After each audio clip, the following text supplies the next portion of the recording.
Alunos queridos, mais uma vez estamos aqui numa aula maravilhosa de economia. Essa disciplina realmente que é muito boa mesmo, eu gosto muito de economia. Economia para mim é tremendo, né? Pessoal, economia é fundamental para a nossa vida. Pessoal, estuda economia. Olha lá, vamos lá iniciar uma aula 2 de economia então. Nossa introdução.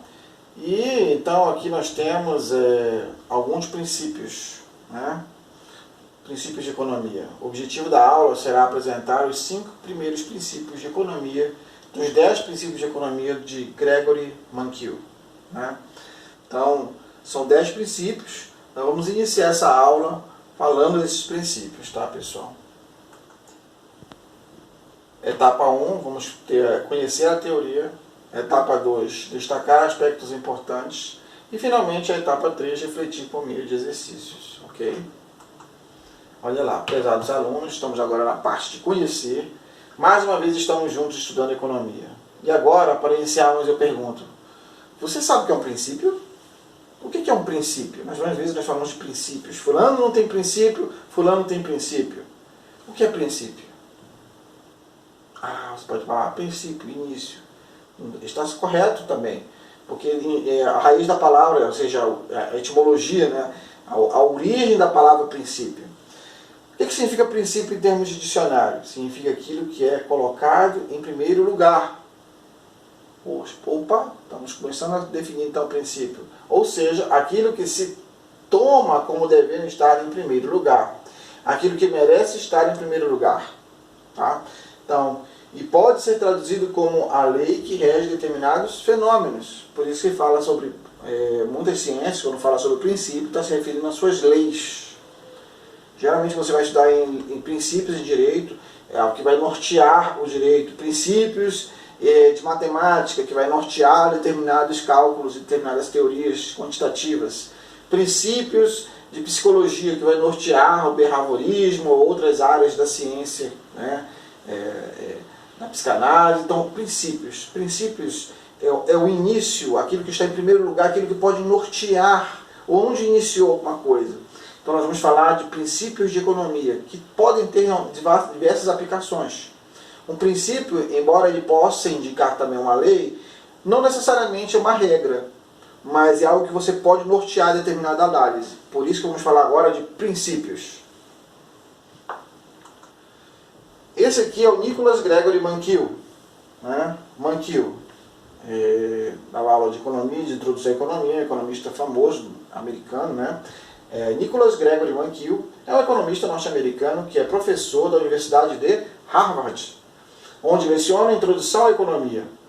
Ele organizou de forma muito didática 10 princípios de economia, que são muito importantes para os estudantes, né, de introdução à economia. Então, pessoal, o Gregory Mankiw, ele nos deixou aqui, de maneira organizada, princípios, né, que já existiam na economia, só que ele pegou e organizou de maneira didática para explicar, para que a economia fosse melhor assimilada pelos alunos de introdução à economia. Percebendo, dando aula vários anos na cadeira de economia, ele percebeu as necessidades que existiam de conhecer esses princípios. Então, caros alunos, meus queridos alunos, vamos iniciar aqui dizendo que a ciência econômica tem várias particularidades importantes e por isso eu vou iniciá-los a 10 conceitos básicos, porém necessários com vista ao pleno entendimento. Agora vamos apresentar os 10 princípios formulados por Gregory Mankiw, iniciando pelos 5 primeiros princípios, que podem ser divididos em 3 grupos. Como as pessoas tomam decisões? Princípio 1 ao 4. Como as pessoas interagem? Princípio 5 ao princípio 7. Como a economia funciona? Princípio 8 ao princípio 10. Então, nós temos aqui os 10 princípios, sendo que nós vamos até de como as pessoas tomam decisões, até o 5º, onde inicia como as pessoas interagem. Tá bom? Então, vamos lá. Iniciando os 10 princípios de economia. Primeiro princípio, importantíssimo. As pessoas enfrentam trade-offs. O que é trade-off, pessoal? Essa palavra inglesa, americana, que indica, na verdade, a tradução dela, nós podemos traduzir como escolha. É possível traduzir como escolha. Então, nós No nosso cotidiano enfrentamos trade-offs. Provavelmente você enfrentou um trade-off, ou pegar ônibus, ou pegar um carro, ou então vir a pé. Você escolheu ir para uma instituição, ou ir para a faculdade, para o seu trabalho, né? E baseado nessa escolha, você analisou o ambiente e tomou uma decisão. Todos os dias nós enfrentamos trade-offs. Como nós já havíamos falado, segundo o economista Milton Friedman, no free lunch. Não existe almoço grátis. Galera, novamente repetindo, não existe almoço grátis. Ou seja, isso significa que nada é de graça. Para conseguirmos o que queremos, precisamos abrir mão de outra coisa que gostamos. A tomada de decisão exige escolher um objeto em detrimento de outro. Tá bom? Então, exemplos clássicos de trade-offs. Você vai produzir armas para a defesa nacional versus produzir açaí, bens de consumo, uma economia, modelando uma economia com dois bens, como nós fizemos na aula passada, de custo de oportunidade, junto com a curva de possibilidade de produção. Outra, ou seja, você vai investir defesa do meio ambiente versus alto nível de renda. Não, vamos defender o meio ambiente, as árvores, vai cortar menos árvores, vai poluir menos, indústrias, etc. e tal. Mas, às vezes, em contraposição, você vai querer aumentar o nível de renda. E, via de regra, aumentar o nível de renda pode envolver indústrias, produção industrial. Então, existe, então, um trade-off entre defesa do meio ambiente e aumentar o nível de renda. Ou produzir mais armas, ou versus a produzir açaí, ou, como nós estamos vivendo hoje, produzir mais, investir mais em saúde e alimentação das pessoas nesse momento de pandemia do Brasil, ou investir na produção de máscaras, de álcool e gel, e como houve recentemente uma injeção nas Santas Casas de Misericórdia, aproximadamente 5 bilhões, nosso presidente anunciou, creio que foi ontem, provavelmente foi ontem, certo? Então houve uma escolha aí, diante de uma situação, né, de pandemia, do coronavírus, pegou-se o dinheiro em vez de investir em empresas, capital para investimento empresarial, para emprestar dinheiro para novos empreendimentos, que optou-se para investir na saúde, investir em profissionais, em médicos, mais médicos para poderem estar atuando no Brasil. Então nós estamos enfrentando atualmente um trade-off. Na sua vida, no seu dia a dia, você enfrenta trade-offs. Você fez um trade-off entre fazer uma faculdade ou investir talvez num cursinho, num trabalho, ou num outro curso profissionalizante, ou uma coisa parecida. Né? Então, são trade-offs que nós enfrentamos todos os dias na nossa vida. Todos os dias você enfrenta um trade-off. Dos 10 princípios de economia aqui, nós temos então, eu deixei um vídeo aqui para vocês, ó, e dizendo trade-off é uma palavra de origem inglesa que significa permutas ou trocas, permutar, trocar, cambiar, hermano, né? Ou escolhas que os indivíduos ou empresas, organizações têm que fazer todos os dias, uma empresa, uma organização do terceiro setor, pessoas, famílias, pais de famílias, mãe de família, filhos tomam decisões. Se você opta por jogar videogame em vez de estudar, você está achando que realmente lazer talvez seja melhor para você do que internalizar conhecimentos novos e estar em dia com o seu estudo, com a sua escola, com a sua faculdade. Você está fazendo um trade-off ali, você está fazendo uma escolha, você tem opções, né? Para ganhar e perder, pois é um trade-off. Aqui tem um vídeo para vocês baixem o slide e assistem esse vídeo, tá bom? Considerando o trade-off, existe um conflito entre ciência e equidade, eficiência e equidade. Ciência geralmente se faz com que se produza mais, ou diminuindo a quantidade de recursos, ou mantendo os recursos constantes, produzir mais em qualquer indústria, ou no setor público, ou privado. O que é eficiência? Você vai produzir, ou você diminui a quantidade de recursos, mas mantendo a produção, ou até aumentando, certo? O conceito de eficiência envolve isso. Ou você vai produzir mais, certo? Você vai produzir mais com recursos existentes. Essas são basicamente as opções que você tem para você dizer que uma empresa, uma pessoa, uma organização, um serviço público é eficiente. Tá? Equidade. Equidade geralmente é associada à questão social, de distribuição de renda, de igualdade, social. Então, para realmente haver eficiência, determinados países abrem mão da equidade. Ou seja, de tornar a distribuição de renda mais equitativa, mais igual. Certo, pessoal? Então, isso aqui é um trade-off. Você vai investir mais em empresas, indústrias que sejam mais eficientes, que produzam mais tecnologia, mais computadores, mais realmente produção para exportação, produção para o mercado interno, mais agronegócios, e ao mesmo tempo você vai ter que manter cuidados. Uma hora a população vai dizer, olha, vamos bater panela, né? Ou qualquer coisa parecida. Certo, pessoal?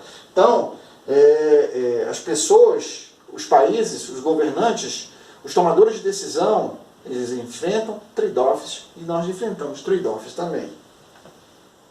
Considerando esse trade-off, alunos, vocês lembram da política econômica do governo militar? Lembram disso? Existia um conflito entre aumentar a produção do PIB e ao mesmo tempo fazer distribuição de renda na sociedade, ou seja, fazer o bolo crescer para depois repartir.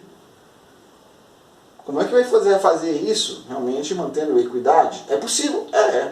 Só que existem, geralmente, os governadores, os governantes, os prefeitos, os empresários, eles enfrentam determinados conflitos de interesses. Por isso que esses trade-offs, às vezes, são complicados para os determinados gestores, né? Para refletir, no caso do imposto de renda, se os que ganham mais também pagam mais, há uma redução da recompensa de quem ganha mais pelo seu trabalho, levando-os a trabalharem menos, gerando um menor crescimento do bolo. Então, as pessoas que... Qual é o pensamento, geralmente, dos governantes? Se os empresários vão ser tributados mais em causa mais de trabalho, então eles pensam, talvez, não trabalhar será a melhor solução, ou não trabalhar muito. Então, para muitos, deixam de tributar tanto quem está produzindo e investindo no país, gerando um emprego, e aí se deixa de ter, muitas vezes, uma tributação proporcional ao crescimento da riqueza, né? Hoje, recentemente, o Senado começou a tentar votar aí essa questão de tributação sobre a riqueza, né? Sobre um imposto que venha realmente melhorar, otimizar, certo? Essa questão de quem está gerando riqueza, certo? Imposto sobre grandes fortunas. Tá. Nós temos aqui, para vocês, dessa aula, pessoal, um texto 1, vocês vão ler o artigo que se encontra nesse link que eu indiquei, do Khan Academy, tá? Otimize seus conhecimentos sobre eficiência baseado nesse tópico, tá? Eficiência. Texto 2, eu gostaria que vocês também estudassem para ver sobre o conceito de equidade. Entrem nesses hiperlinks para vocês fazerem esse estudo, ok? Esses artigos. Segundo o princípio de economia, o custo de alguma coisa é aquilo que você desiste para obtê-la. Então, como as pessoas enfrentam trade-offs, certo? A tomada de decisão exige comparar os custos e benefícios de possibilidades alternativas. Exemplo, a decisão de ir à faculdade forte. Custos marginais. Existem custos marginais para você fazer uma faculdade, ou fazer qualquer curso, ou mesmo trabalhar. Você vai ter, o que nós chamamos de custo marginal, é a variação a cada unidade adicional. Como é que isso vai variar no seu custo? Alimentação, moradia. Custos adicionais que nós estamos falando, como mensalidades, livros e outros custos de lanchinho que você vai fazer, alimentação, né? Custos intangíveis. Seu tempo é um custo intangível para você estudar. É um custo intangível. Daí que nós falamos sobre custo de oportunidade. O que vocês podem internalizar como custo de oportunidade? Uma taxa de sacrifício. Ou seja, aquilo que você deixou de ganhar. Qualquer coisa que você tenha de abrir mão para obter algum bem. Isso é um custo de oportunidade. Você abriu mão de alguma coisa, teu custo de oportunidade está ali. Tá bom? Custo marginal é a variação do custo total relacionado ao acréscimo de uma unidade adicional. Então, esse custo marginal vai estar relacionado, o custo total ele depende, então, do acréscimo de cada unidade adicional de custo. Cada unidade adicional de custo vai variar o custo total. Isso nós chamamos de custo marginal. Custo marginal Por que se fala marginal? Marginal porque está na margem. Quando você fala a relação centro e periferia numa cidade, as pessoas falam, fulanos são marginais, isso significa que estão na periferia. Então, na verdade, nós estamos falando a variação adicional, a cada unidade adicional, correto? Então, o custo de alguma coisa é aquilo que você desiste para obtê-la, correto? Então, nós temos aqui o custo de oportunidade. Vejam esse vídeo aqui sobre o custo de oportunidade. Será muito bom para poder internalizar melhor esse conhecimento. Terceiro princípio de economia. As pessoas racionais pensam na margem. Começamos a falar de marginal, de variação no segundo princípio. Continuamos falando aqui. Vocês já repararam que as decisões que tomamos raramente são preto no branco? Definindo, é isso, é 880. Né? Não é assim. Por isso, diversas situações possuem geralmente diversos tons de cinza, ou seja, existe um meio termo. Então, existe algo que está ali entre o 880, algo que está ali entre o preto e o branco, um cinza. Então, nós estamos falando de que as pessoas, elas tendem a ser racionais, a ter o pensamento marginal. O agente econômico, as pessoas, elas tendem a pensar na margem. Em economia, utiliza-se o termo mudanças marginais para descrever pequenos ajustes incrementais a um plano de ação existente. Tá? Então, existem mudanças marginais, e essas mudanças marginais nós chamamos de acréscimos. Né? Ou seja, mudança no total baseado em cada unidade adicional. Certo? Ou aumento ou diminuição. Geralmente aumento. Um aumento. Princípio terceiro ainda, que as pessoas racionais pensam na margem, né? Os agentes econômicos são racionais. Essa margem pressupõe a existência de extremos, logo, as mudanças marginais são ajustes ao redor dos extremos. O que está variando ali na margem, na periferia, eu lembro que eu falei da centro-periferia, né? Por exemplo, vale a pena cursar uma pós-graduação? Depende do seu custo marginal, do seu retorno. Geralmente você está... Por que você está fazendo uma graduação? Porque você pensa, eu invisto agora para que no futuro eu não precise provavelmente trabalhar tanto quanto eu poderia em outros empregos e ganhando menos. Então você está, na verdade, tempo de estudo, ele diminui ele contribui para aumentos salariais, são pesquisas, né? E diminuindo realmente otimizando a qualidade do trabalho, de como você vai trabalhar. Né? Então, uma análise marginal envolve uma relação de benefício, envolve o benefício marginal e o custo marginal.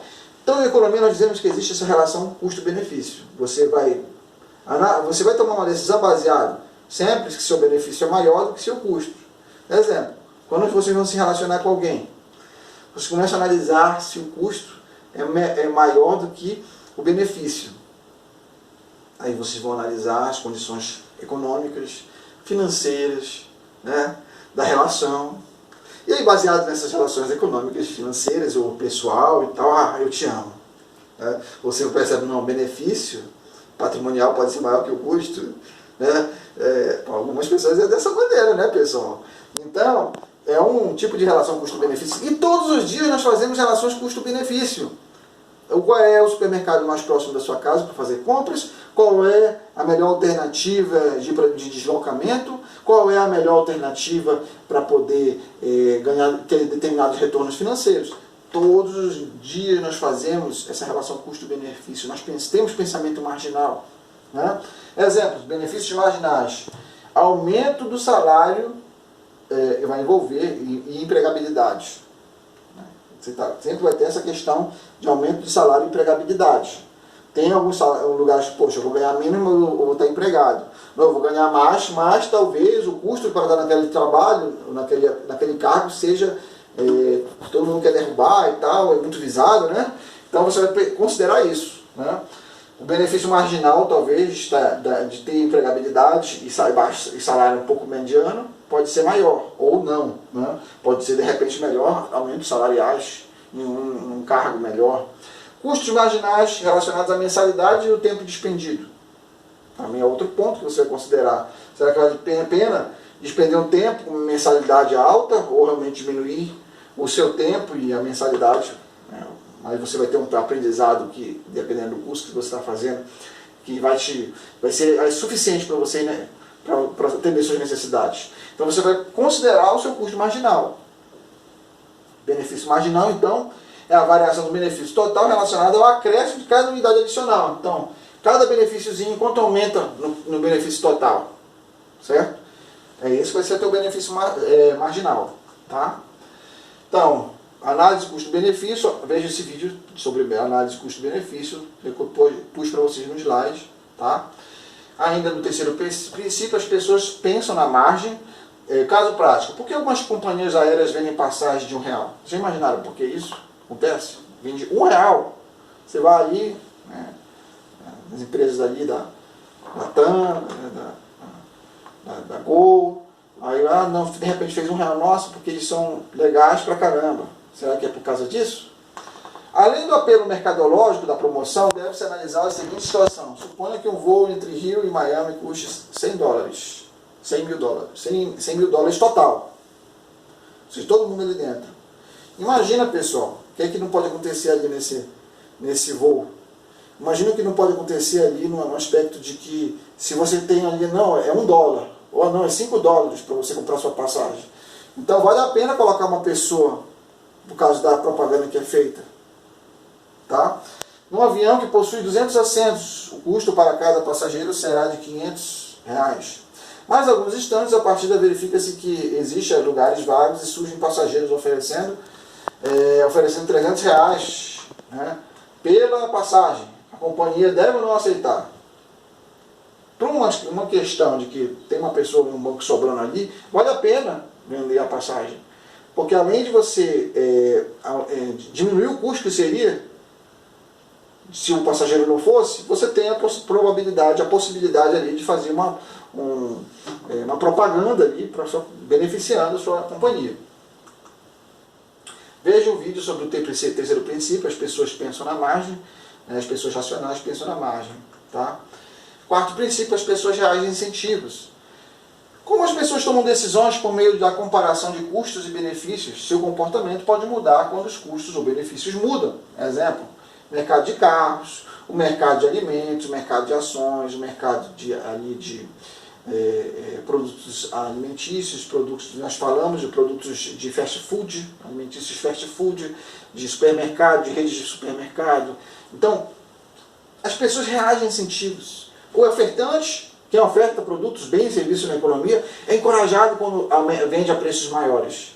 O demandante, pelo outro lado, nós demandantes, todo também o ofertante é um demandante, os ofertantes, por outro lado, gostam de, poxa, aquilo ali está mais barato, vamos comprar ali. Então, isso é um incentivo, o preço. A qualidade também é um incentivo. Isso porque as pessoas reagem a incentivos. Tá? Quarto princípio de economia do Mankiw. Quando o preço de um alimento aumenta, por exemplo, manteiga, os consumidores optam por bens substitutos, como margarina. Ao mesmo tempo, os pecuaristas buscam produzir mais, pois o benefício de produzir manteiga também aumentou. Então, as pessoas que quando vê o preço da manteiga subir, vai produzir mais margarina, mas as pessoas que estão vendendo ali manteiga, poxa, olha aí, o preço aumentou, os ofertantes querem ofertar mais, de qualquer maneira. Vejam aí o vídeo que eu deixei para vocês, todos os dias pensem, nós reagimos a incentivos. Claro, o professor quando diz que um trabalho vale um ponto, né, aí o aluno fica motivado a fazer o trabalho. Então as pessoas reagem a incentivos, vocês reagem a incentivos. Nós todos os dias reagimos a incentivos. Então o quinto e último princípio por hoje será o comércio pode ser bom para todos. Correto, pessoal? Então, prezados alunos, imaginem a situação assim, um país que vive isolado do resto do mundo. Este país, para sobreviver, deve produzir todos os bens de consumo necessários para atender a sua demanda populacional. Agora, de forma oposta, pense em outro país que esteja aberto a comercializar com todo mundo. Neste caso, pode acontecer de todos os produtos estarem disponíveis para atender as necessidades da sua população. Então, produzirá internamente somente os bens nos quais realmente for eficiente frente aos demais. Assim, ao comercializar com outros países, o referido país poderá oferecer à sua população uma maior variedade de bens e serviços a um custo menor. Tá? Então, o comércio, pessoal, ele é importante porque as pessoas que comercializam, elas têm produtos diferenciados, produtos diferentes. E esse comércio, tanto na esfera nacional, entre regiões, norte, nordeste, sudeste, é importante porque determinadas regiões se especializaram em determinadas áreas, indústria, comércio, agronegócio, agropecuária. Então, isso vai fazendo com que o que não produz, o outro produz. Então, todos podem se beneficiar da produção. Tá, pessoal? Então, veja também esse vídeo sobre o comércio pode ser bom para todos. Observa o comércio internacional. Por que existe importação e exportação? Porque o país não produz determinadas tecnologias. O nosso país, o Brasil, e deveria produzir muita tecnologia. Continuamos produzindo o que sempre se falou, que nós temos uma vocação agrícola, né? Desde Brasil e Polônia. Mas, pessoal, realmente, o comércio mundial se beneficia. A Organização Mundial do Comércio, a OMC, está aí para poder, às vezes, arbitrar essa comercialização e é importante para os países a comercialização entre si. Então, nós chegamos na etapa 2, revisem o texto. A aula vai ser destacado alguns pontos importantes, né, por meio desse vídeo que vai aparecer. O texto é seguinte, o vídeo, né, é uma pequena aplicação resumida dos conceitos que vimos nesta aula. Acesse clicando no link a seguir. Esse aqui é primeiramente, artigo. Tá? Um artigo para revisar o que nós vimos na aula de hoje. Segue o link e resume os princípios de economia do banquinho, sobretudo esses princípios que vimos hoje. Fica para reflexão para você. Em sua opinião, quais os trade-offs, ou escolhas, ou permutas que você enfrenta no seu dia a dia? Fala para mim, tá bom? Para refletir por meio de exercício. Chegamos agora à fase final, tá? Desta aula, portanto, baseado no que você estudou, nós estudamos nessa aula, elabora um resumo de até 2 páginas, né, do texto presente no link que eu indiquei aqui abaixo. É um link lá atrás, é o mesmo conteúdo. Você vai fazer um resumo. Faça um resumo aí de 30 linhas, tá bom, pessoal? Então eu deixo o meu forte abraço aí para vocês, fim da aula. Obrigado pela participação e pelo empenho de todos. Estarem realmente assistindo a aula, se dedicando, se esforçando. Força, pessoal, essa situação toda vai passar. Fiquem focados nos estudos, realmente mantendo a questão de higiene pessoal, higiene para com os outros, higiene na sua casa, porque nós vamos passar por isso que nós estamos passando bem. Obrigado, pessoal. Valeu. Um forte abraço a todos.